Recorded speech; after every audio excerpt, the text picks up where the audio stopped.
Hello everyone and welcome back to another edition of UP Wreslting Podcast. As usual, you're joined by me, Will, and my good friend Martin today. How are you, mate?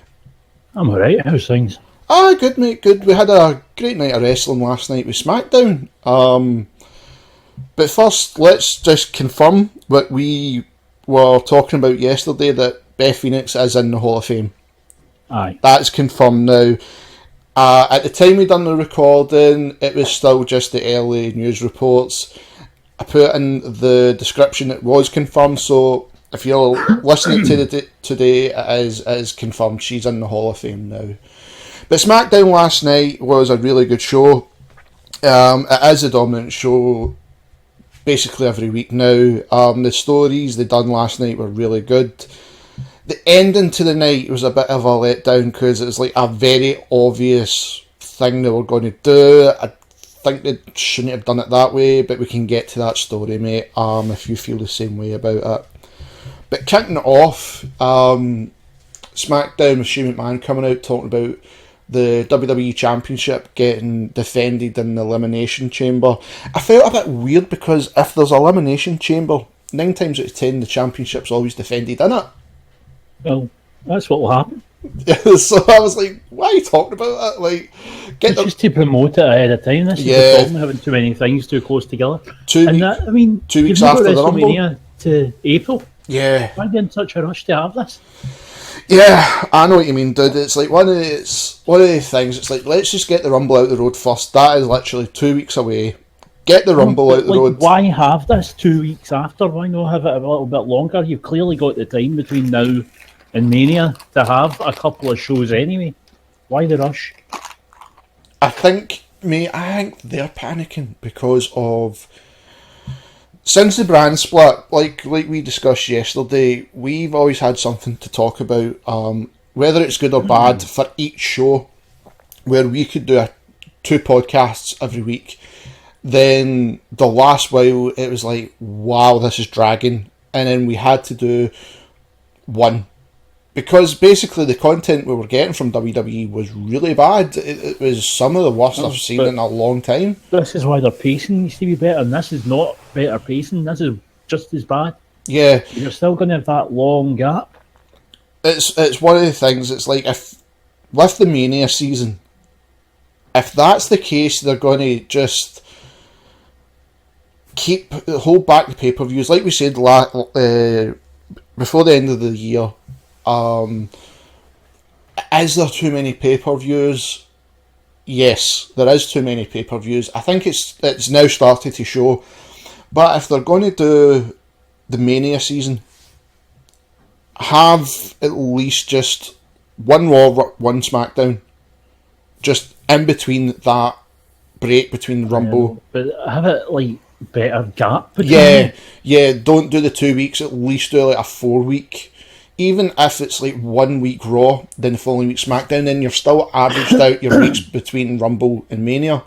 It would make perfect sense. Bastard for us to cover, but it makes perfect sense.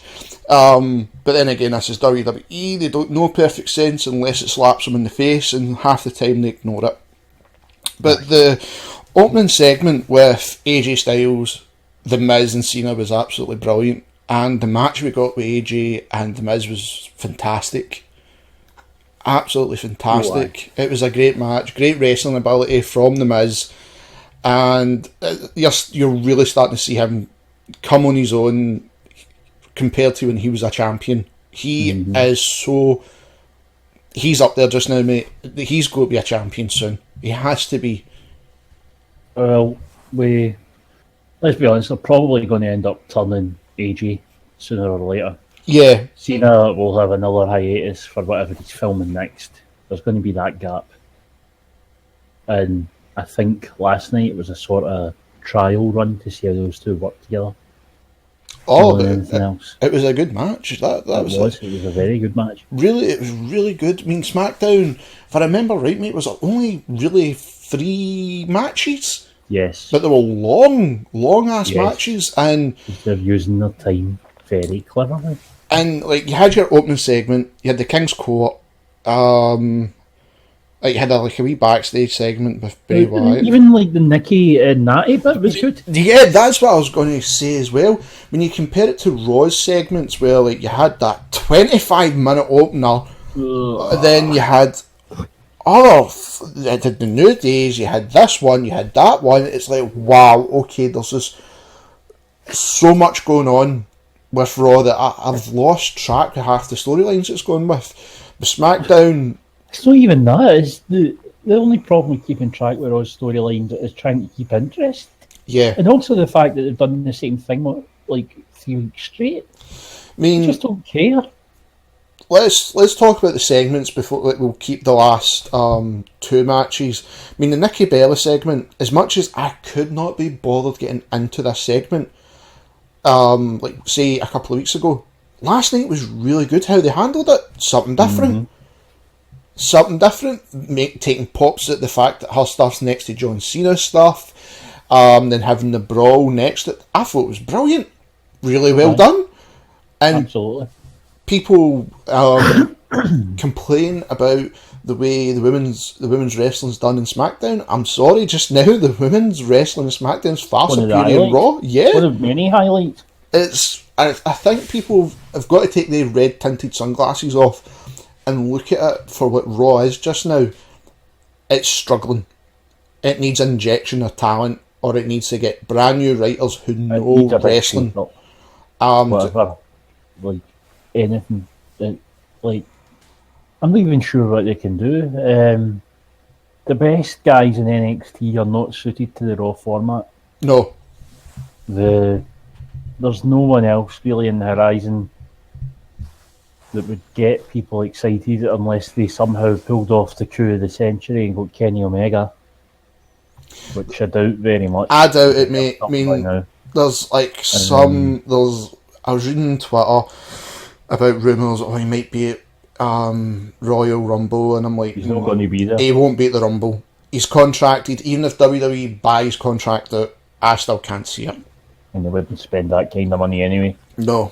So ignore the Kenny Omega people. Sorry. As much as I love to see him over here. Yeah, it's just ignore it. It's not going to happen for a while. When it happens, it'll be amazing, but for the while just now, no. So you had that awesome segment with Nikki Bella and Natalya. It's really good. And another good segment, mate, as much as like some millennials might not know the King's Court, was it right to bring the King's Court back? People have argued saying, we don't know. Well, it depends where it goes. It's a story, innit? Yeah. I mean, if it was just a one-off thing and Lawler's there, then it would be pointless. Again, it was stupid. But I suspect, with him being announced as announcing at the Royal Rumble, he's going to eliminate Ziggler. Possibly have a WrestleMania match with him. I loved it, mate. I actually really enjoyed it. It was good. And the way Ziggler is making it out like he's been losing everything, and then the way JBL basically just handles the situation at the end, with Ziggler super kicking Jerry Lawler to the chest. I thought it was really good. It was a personal segment, very personal. And King can still go. Yeah. Obviously a bit limited compared to what it used to be, but he can still take bumps and go. Yeah. And all he has to do is punch and fist drops. Yeah, there's no really... So if anybody's going to get anything fun at him, if it comes to it, it's going to be Ziggler. It was really good. But one of the segments we'll talk about after the match, because it sets it up for next week before the Rumble. We had a good match with Randy Orton and Dean Ambrose, back and forward. The two styles of each wrestler is similar, so it's not your typical wrestling match, but it's a good brawl to watch, with some techniques thrown in. We now know the belt's going to change, which was the fear for me. I don't want to see the IC belt changed unless you put it back to just being a black strap. I don't want it looking like the other belts. It was always good to have the IC belt different. I know. I don't quite know what they're thinking. I know they want their titles to have a sort of identity, but everything just looks like a fucking toy. Aye. So all we can see is... I just hope that... I want to see what they're going to do with me. This is one of the things we've got to wait and see. But the match was really good with like sort of Luke Harper costing Randy Orton the match, which has kept this story going as the why it's going to break up. Now I think it's too soon if they actually do that, but you're more likely to have Bray and Luke take on Randy. But having them with Eric Brown coming back, I'm not sure when he's due back. Having them implode like the way they're doing just now is really good. It's good storytelling. And the thing at the end of the match was basically they're having a fight next week. Like that cult status, they've got to beat it out of each other before the Royal Rumble, which I really like.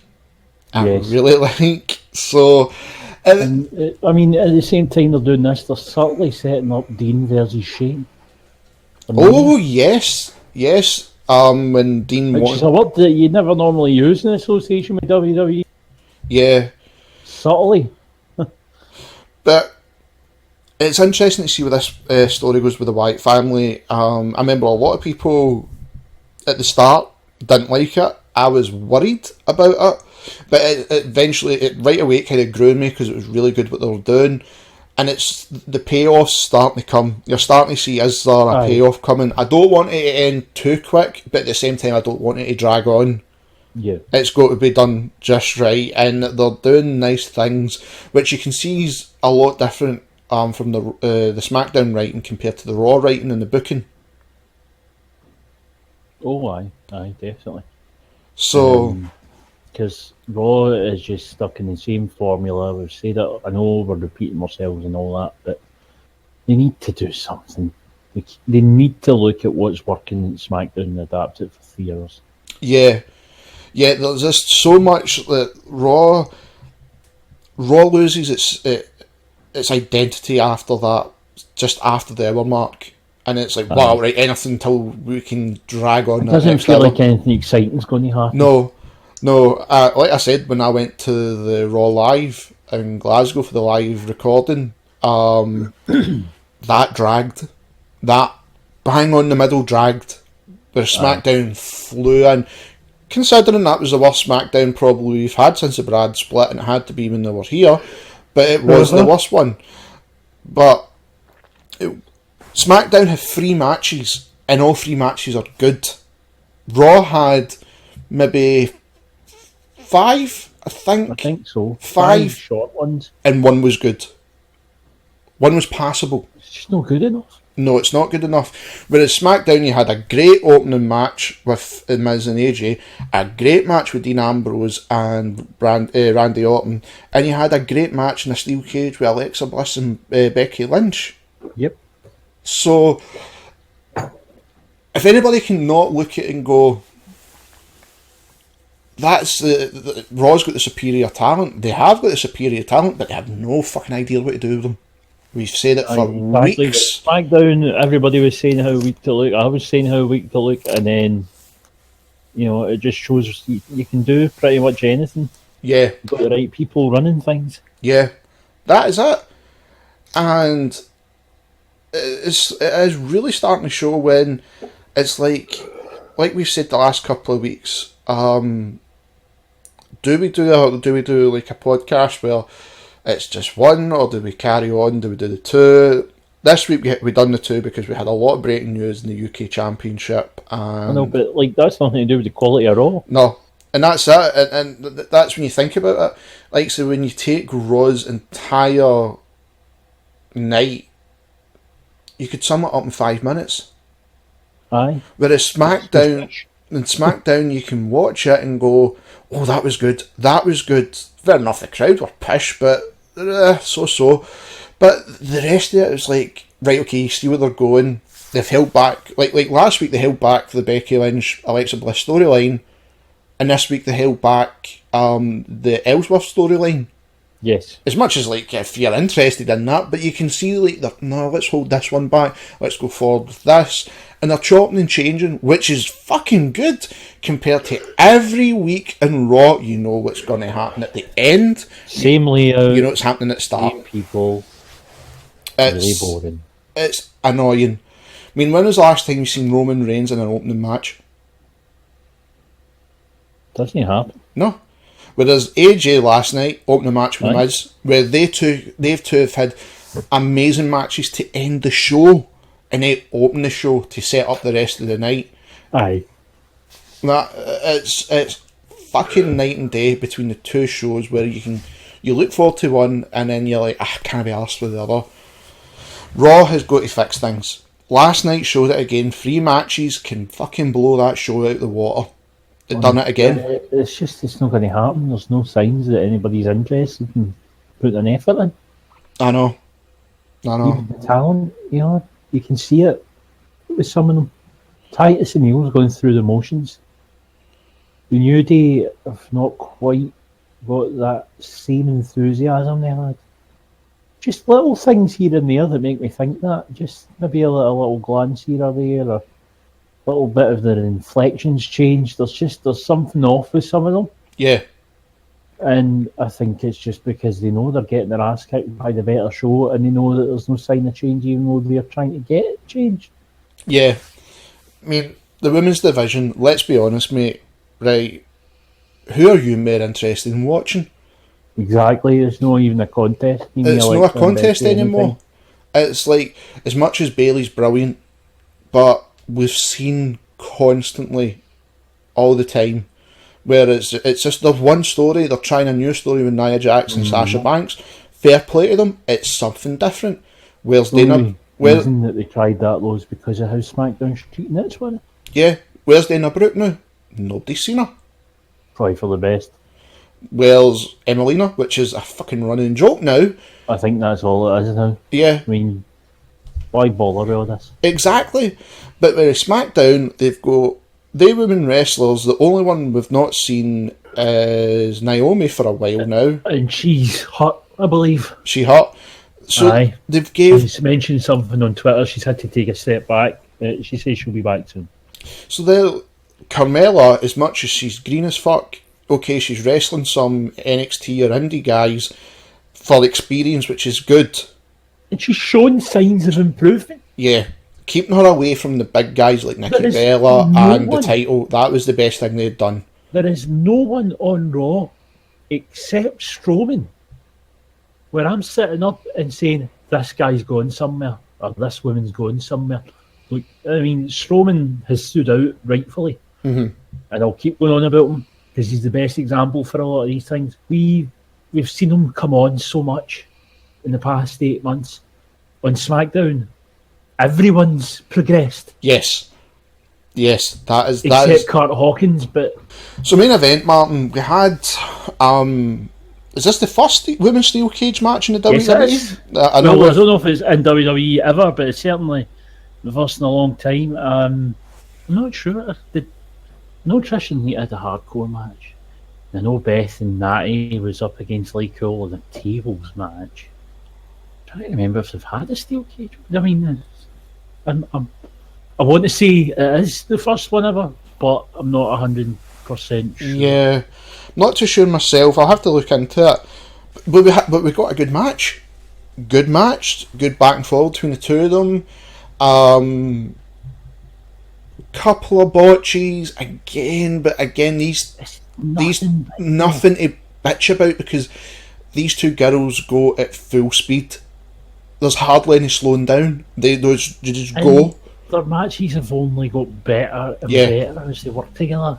Yeah, and I've said it before. Alexa Bliss is basically on top of the women's division across the company. Again, SmackDown, everyone's improving, and she's just came on so much. And I mean, I liked her in the first place, but her now, compared to where she was like even 2 months ago, amazing. Such a difference. Yeah, the ending was the thing. It was a bit of a letdown.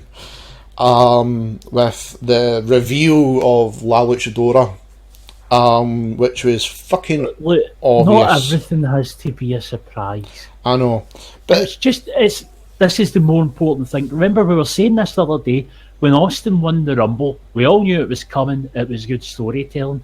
That's what this is. It's just good storytelling. Sure, us people that were in the know, the so-called smart marks, we all knew Mickie had signed and she was coming in. But What about I mean, we're the minority. But would you have not liked to have seen her come out in a different way? Know this silly gimmick that they've teased for weeks with different wrestlers? The thing is, I complain when they don't hark back to the old stuff where you've got weird debuts. Like, do you remember Edge and Christian, the Hardys, as part of their feud? They brought back Los Conquistadors. Yep. And it was just the stupidest thing, and all one of them could say was "see," another one just spoke gibberish that he claimed was Spanish. We all knew it was Edge and Christian dressed up as them, and then the Hardys had dressed up as them to get Edge and Christian, and we all knew where it was going and how stupid it was. It's just like that. We know who's there. Like, there's going to be lapsed fans who maybe seen Mickie before, and then they're going, "Oh, that's cool that she's back," and then there's a whole new generation getting to see her do her thing. I've not got any complaints there. Okay, it's a silly storyline, but you know what? Not everything has to be fucking Oscar worthy. It'll be interesting to see where they're going to go with the Mickie James, Alexa and Becky Lynch. Mickie ends up winning this title. That's going to be like the third or fourth championship she's held, which is a record for women in WWE. Because the way it looks like they're building up just now is basically she's Alexa's manager, so to speak. So we have to see where this is going to go. Which is, it's good for storyline purposes. It's good having a very experienced wrestler there now, and Mickie James and SmackDown. This is something they should have had probably at the start. They held off, everything improved, but having it now is still a great thing. It is still a real great thing to have. Does Raw need something like that? I don't think so, but they need to sort out their women's division. Whereas, like, there's last night again, that was a good match. Something to look forward to from last week when you knew this match was confirmed.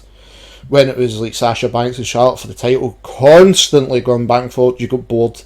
Because it's like, you knew who was winning in the pay-per-view and you knew who was winning in Raw. It just was so obvious, you could basically put money on it. Aye.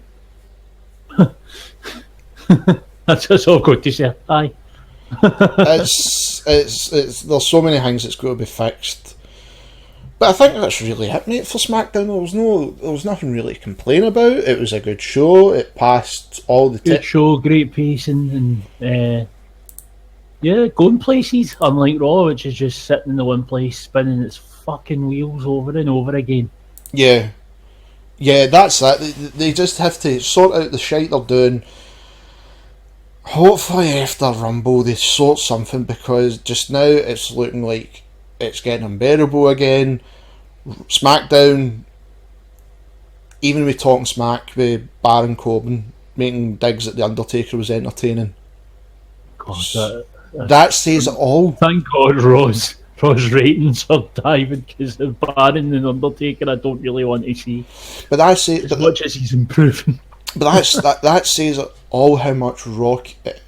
you're not interested in Raw at all. To finish up with the news, it looks like Michael Cole's taking a step back. Well, we don't know yet, and it might not happen for ages, but it's the logical thing. I mean, you think he's actually just about hitting his 20th year on camera for WWE. That's insane. Yeah.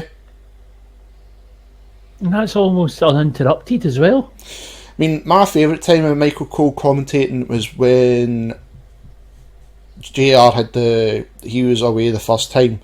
When Foley first won the title. Yes, and that was the Cole best. Actually made the right call and sounded... He was the face commentator with Jerry Law bringing the heel side to it. They two were brilliant at the time, and then obviously he worked brilliant with Taz and JBL and SmackDown. That was really good. So it's interesting to see what's going to happen for him, what type of role he's going to get in the background. But what does that mean for like the commentating team on Raw? That's the Corey Graves is okay. He's probably... In an ideal world, you're going to have Corey as your heel commentator with Tom Phillips sitting with him, I'd prefer those two together. They work really, really well on SmackDown together, NXT, together. You're still going to have JBL and Morrow on SmackDown. Again, two of them work really, really well together. In an ideal world, I'd like to see Nigel McGuinness come up if they're insisting on the 3-man booth. I think we're both in agreement. Do we need Baron Saxton and Otunga? Fuck no. No. Fuck no. But if they're really insisting going with 3 men, Nigel McGuinness should be used more than just the UK shows. I suppose that depends on how successful UK shows are. And then, well, probably one of the token black guys, aye. I could probably see... That's what they are. I can see them getting dropped. I can really see Otunga brings nothing. Saxon's a running punch bag joke. Which is why I think they'd keep him just to get bullied by Corey. And also, WWE got rid of once. Yeah. Not going to happen. So, but we'll have to wait and see. But that's really all the news that's come out today. Quickly looking on Twitter, dude. There's nothing. So that's really it. That's us for another week. I'm sure something will pop up in 10 minutes. Oh, it always happens. As soon as we start rendering, that's it. There's a breaking news. It's like, fuck, we just have to wait. Kevin Nash is donating his brain and spinal cord for concussion research after he drops dead. Bet they don't get as much information out of him as they do out of Foley's. Oh, I know. Just the Dixie Carter thing. Ooh. Oh, the rumours.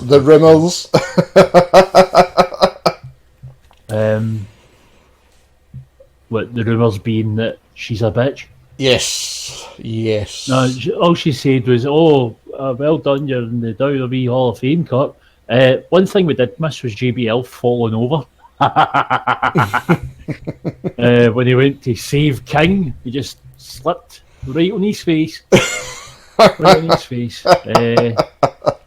need to send you out your link. It's already a GIF, of course it is. That's going to be put on the Facebook page. It has been put on the Facebook page. You fell over.